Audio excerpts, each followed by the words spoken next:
হাফিজে কোরআন করবে, আল্লাহ তাবারক তাআলা তার মাতা-পিতাকে কাল কিয়ামতের ময়দানে তার মাথার উপরে নূরের তাজ পরিধান করাবেন। সুবহানাল্লাহ।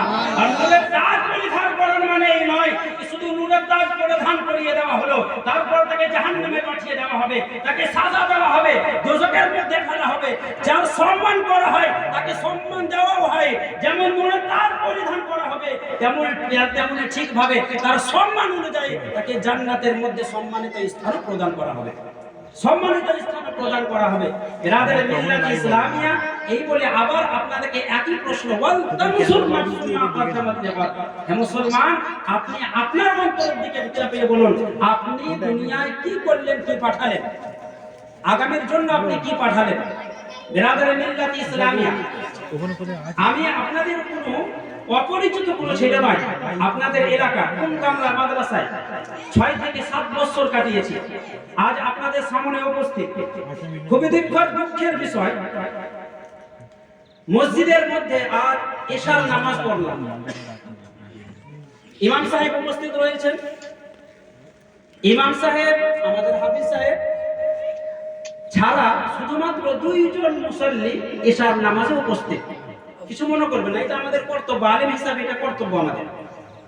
এশার নামাজে ইমাম সাহেব ছাড়া, আমরা 2 জন মেহমান ছাড়া শুধুমাত্র 2টি মুক্তাদি উপস্থিত, তাছাড়া আর কোনো মুসল্লি নেই। বড় দুঃখের বিষয়, আজ আপনাদের গ্রাম, আপনাদের এলাকা যতটি আমি চিনি, কোন এমন ব্যক্তি নেই যে কোন পীর সাহেবের হাতে সে মুরিদ নয়, কোন এমন ব্যক্তি নেই যে কোন আল্লাহর ওলির হাতে মুরিদ নয়, যে বায়াত হয়নি, যে তার পীর সাহেব নেই, তার সে কাউরির মুরিদ নয়, এমন কোন ব্যক্তি নেই আমার জানা মতে। কেউ হয়তো ফুরফুরার মুরিদ, কেউ হয়তো আরো অন্যান্য জায়গায় মুরিদ, কেউ হয়তো বেরেলি শরীফের মুরিদ, কেউ হয়তো হুজুর জামালে মিল্লাতের মুরিদ, কেউ হয়তো হুজুর আফতাব হাসান মুরিদ। এক কথায় সবাই কোনো না কোনো সিলসিলাতে উপস্থিত।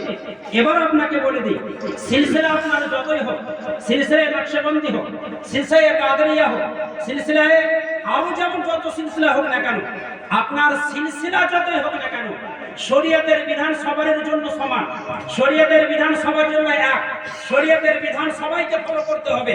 বিরাদরে মিল্লাত ইসলামিয়া, কোরআন ও হাদিসের সুস্পষ্টভাবে আল্লাহ তাবারক তাআলা নামাজের জন্য কয়েকবার বলেছেন, 80 থেকে 82 বার নামাজের বিষয়ে বলেছেন। বিরাদরে মিল্লাত ইসলামিয়া, আপনি যতই পীর সাহেবের মুরিদ হন, আপনি যতই পীর সাহেবের হাতে বায়াত করুন, যে আপনার পীর সাহেব হোক না কেন, যে যতই বড় আল্লাহর পীর সাহেব হোক না কেন, যতই বড় বিলায়াত প্রাপ্ত হোক না কেন, আপনার জন্য পীর সাহেবের হাতে বায়াত হওয়ার সঙ্গে সঙ্গে নামাজ আপনার জন্য অপরিহার্য। নামাজ আপনাকে পড়তে হবে। একটি হাদিসের মধ্যে রয়েছে, যে হাদিসটি সুনানে ইবনে মাজার মধ্যে এবং আরো অন্যান্য হাদিসের মধ্যে বলা হয়েছে, হযরতে আব্দুল্লাহ ইবনে উমর এবং হযরতে আব্দুল্লাহ ইবনে মাসউদ উভয় এই হাদিসের বর্ণনাকারী। তিনারা বলেন, কাল কিয়ামতের ময়দানে একদল মানুষ আল্লাহ তাবারক তাআলার পবিত্র দরবারে আল্লাহ তাবারক তাআলার সঙ্গে এক ধরনের ঝগড়া করবেন, ঈর্ষা করবেন। ঝগড়া, এক ধরনের ঝগড়া। কেমন ঝগড়া বলা আছে?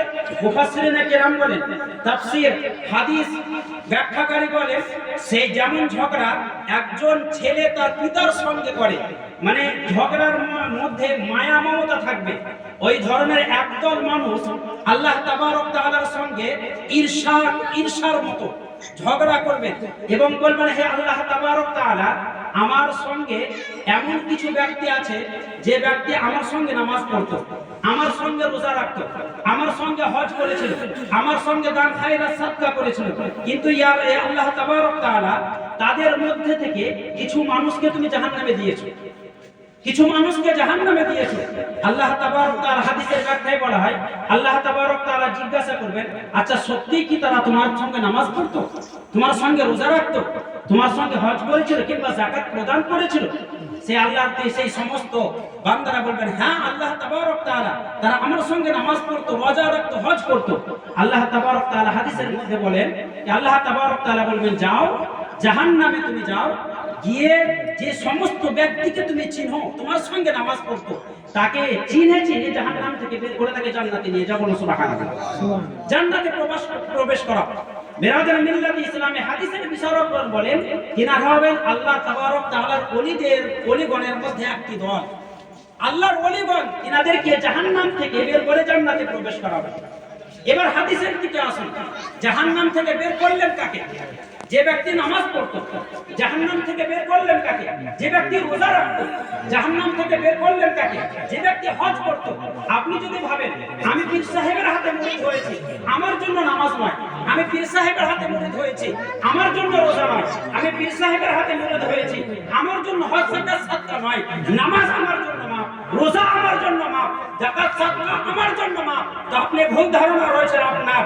যতক্ষণ পর্যন্ত শরীয়তের বিধান মোতাবেক শরীয়তের আমল যতক্ষণ পর্যন্ত আপনি না করবেন, আপনার পীর সাহেব যত বড় হোক না কেন, আপনার ওলি যত বড় হোক না কেন, যত বড় বেলায়েত প্রাপ্ত হোক না কেন, যদি পীর সাহেব আব্দুল কাদের জিলানী হয় আর আপনি যদি বেনামাজি হন, আব্দুল কাদের জিলানী রাদিয়াল্লাহু তাআলা আনহু সেই সময় কাল কিয়ামতের ময়দানে আপনাকে মুরিদ বলতে তিনি অবাধ্য হবেন, আর আপনাকে আপনার জায়গায় রেখে তিনি নিজেই জান্নাতে যাবেন, আপনাকে জাহান্নামে ফেলে যাবেন, আপনাকে সেই জায়গায় ফেলে যাবেন যদি আপনি শরীয়তের বিধান যদি আপনি না মান্য করেন। প্রথমে আপনার উপরে আপনার মুসলমান হওয়া অনুযায়ী আপনার প্রতি শরীয়তের বিধান এটা আপনার প্রতি অপহার্য। হযরত খাজা মুঈনুদ্দিন চিশতি রাহমাতুল্লাহ আলাইহির ওয়াকিয়া তিনি বলেন একটা কথা, খাজা মুঈনুদ্দিন চিশতিকে কে চিনে না? তিনি বলেন একজন মুসলমান সারাবি হতে পারে, শয়তানের চক্রান্তে পড়ে। একজন মুসলমান জেনাকারী হতে পারে, শয়তানের চক্রান্তে পড়ে। একজন মুসলমান ধোঁকাবাজি হতে পারে, হয়তো শয়তানের চক্রান্তে পড়ে। একজন মুসলমান মিথ্যাবাদী হতে পারে, শয়তানের চক্রান্তে পড়ে। কিন্তু একজন মুসলমান নামাজি হবে না, এটা কোনোদিন হতে পারে। একজন মুসলমান নামাজি হবে না, এটা কোনো মতেই হতে পারে না।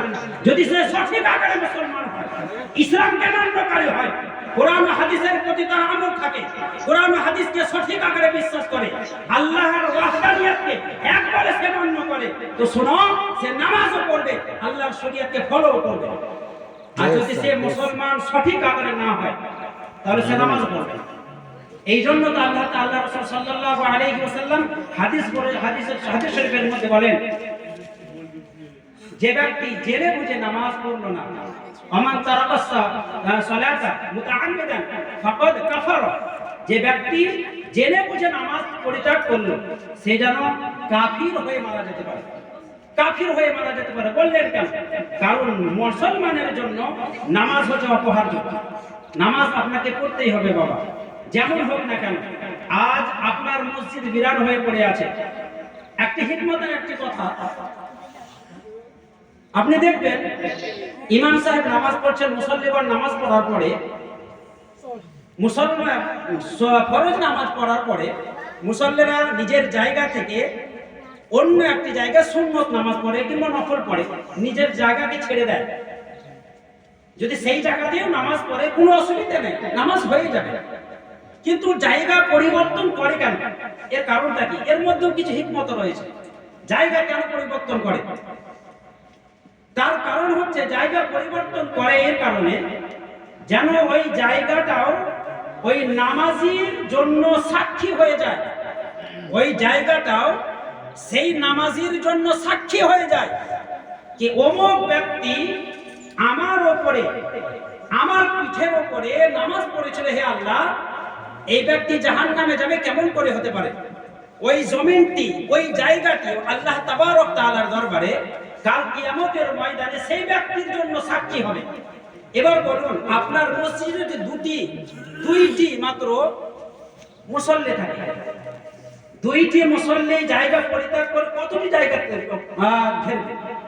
যদি এক কাতার মুসল্লি হয় তবুও দুই কাতার পরিপূর্ণ করবে, তিন কাতার হলে 6 কাতার পরিপূর্ণ করবে, পুরো মসজিদটা তো পরিপূর্ণ হবে না, দুইটি মুসল্লি যদি হয়।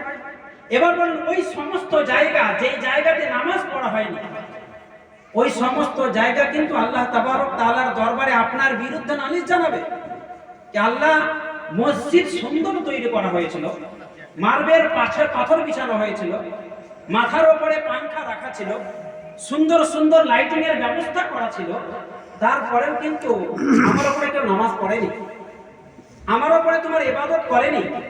সেই সময় কিন্তু আল্লাহ তাবারক তাআলা সেই মসজিদে আপনার বদুয়া করার কারণে আপনাকে কিন্তু জাহান্নামের সাজার কিন্তু হকদার হতে হবে।